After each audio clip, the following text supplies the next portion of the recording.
بسم اللہ الرحمن الرحیم۔ شروع اللہ کے نام سے جو بڑا مہربان نہایت رحم کرنے والا ہے۔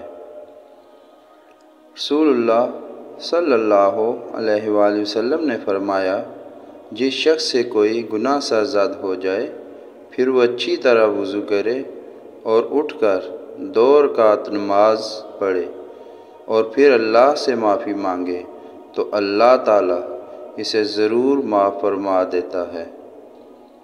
پیارے نبی صلی اللہ علیہ وآلہ وسلم نے فرمایا، جو شخص کھانا کھائے اور پھر یہ کہے کہ ہر قسم کی حمد اللہ کے لیے ہے جس نے مجھے یہ کھانا کھلایا اور میرے اختیار و قوت کے بغیر اسے مجھے عطا فرمایا، تو اس کے سابقہ گناہ معاف کر دیے جاتے ہیں۔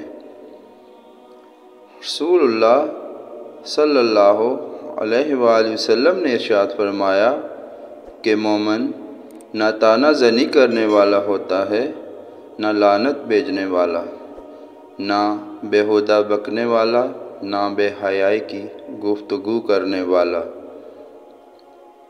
رسول اللہ صلی اللہ علیہ وآلہ وسلم نے فرمایا، کیا میں تمہیں جہنمی لوگوں کے بارے میں نہ بتاؤں؟ ہر سخت مزاج، بد اخلاق اور تکبر کرنے والا جہنمی ہے۔ حضرت عائشہ رضی اللہ عنہا سے روایت ہے کہ رسول اللہ صلی اللہ علیہ وآلہ وسلم نے ارشاد فرمایا، فجر کی 2 سنتیں دنیا اور جو کچھ دنیا میں ہے اس سے بہتر ہیں۔